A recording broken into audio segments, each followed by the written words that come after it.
এটা সময় আছিল মহিলাৰ কাপোৰ খুলিবলৈ চেষ্টা কৰাৰ কাৰণে মহাভাৰতৰ সৃষ্টি হৈছিল আৰু আজিকালি এনেকুৱা এটা পৰ্যায় পাইছে আহি য'ত মহিলাক কাপোৰ পিন্ধিবলৈ দিয়াৰ বাবে মহাভাৰতৰ সৃষ্টি হয়। এতিয়া হয়তো বহুতে ক'ব যে দৃষ্টি বেয়া কাৰণে তেনেকুৱা দেখিছে। নিজৰ পছন্দৰ কাপোৰ পিন্ধাৰ অধিকাৰ সকলোৰে আছে। হয়, সকলোৰে নিজৰ পছন্দৰ কাপোৰ পিন্ধাৰ অধিকাৰ আছে। কিন্তু নিজৰ শৰীৰটো উলংগ হৈ প্ৰদৰ্শন কৰি কাপোৰ পিন্ধি মানুহক দেখাই উঠি আনৰ দৃষ্টি বেয়া বুলি কোৱাৰ জানো কিবা যুক্তি আছে?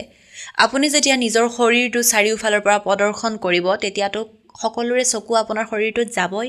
পুৰুষসকলেতো কোনো ধৰণৰ পেট নাভি বুকু ওলাই কাপোৰ নিপিন্ধে। এতিয়া সেই কথাবোৰ ক'ব গ'লে ক'ব মোৰ দৃষ্টি বেয়া। আচলতে এয়া দৃষ্টিৰ কথা নহয়, এয়া সংস্কাৰৰহে কথা। নিজৰ শৰীৰটো ঢাকি কাপোৰ পিন্ধিবচোন, নিজৰে ভাল লাগিব। শৰীৰটো প্ৰদৰ্শন কৰিনো কি ভাল পায়? শৰীৰটো প্ৰদৰ্শন কৰিবৰ কাৰণে দিয়া বস্তু নহয়। এই ক্ষেত্ৰত আপোনালোকে কি ভাবে? কমেণ্ট কৰি জনাওক।